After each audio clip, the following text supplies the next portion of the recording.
High everyone, good morning, शुभ बिहानी सबैजनालाई। अनि म चाहिँ भने उठेर फ्रेस भएर पूजा गरेर पनि अनि आज तपाईँलाई देखाउँदैछु मेरो यो सानो सब्जी बारीमा है। यो चाहिँ हाम्रो इस्कुसको मुन्टा हो, तर हाम्रोतिर चाहिँ त्यस्तो सब्जीहरू धेरै हुँदैन, अलिअलि आफूलाई खाने लागि मात्रै पुग्ने हुन्छ है।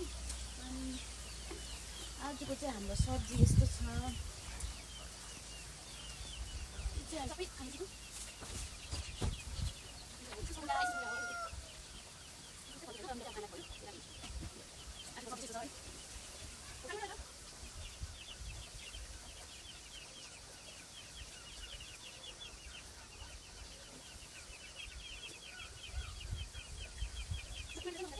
यो चाहिँ सुकेछ, जिरो खोर्सानी पनि रहेछ।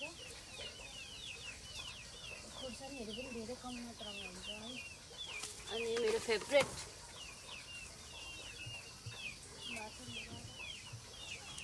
डल्ले पनि रहेछ है।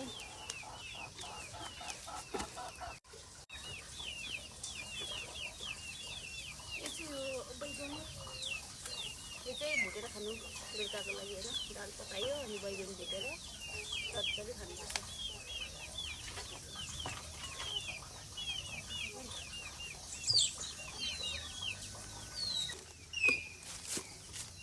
टमाटर चाहिँ यो चाहिँ मसिनोवाला टमाटर हो, तर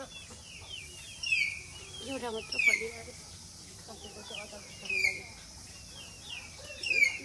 अर्को जग्गा पनि बैगुन रहेछ है, देखाउँछु म। अनि यहाँ पनि लास्ट बोट छ हाम्रो बैगुनको है।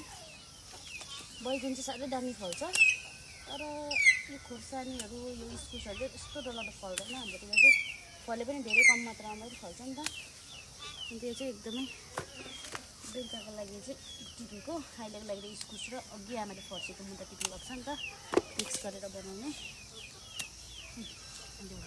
सब्जी बारीबाट यति सब्जी मैले बुटुलिसकेँ है। अब अहिलेको लागि चाहिँ यो इस्कुसको मुन्टा अनि यो फर्सीको मुन्टा चाहिँ अलरेडी काटिसकेको छु। अब यसलाई मजाले भुटेर बनाउँछु। सो बाई एभ्रिवान, फेरि भेटौँला। आज चाहिँ मेरो तपाईँको सब्जी बारी, सानो सब्जी बारी देखाएको बिहान नै। अनि आज चाहिँ भरे फेरि भेटौँला नयाँ नेक्स्ट भिडियोमा।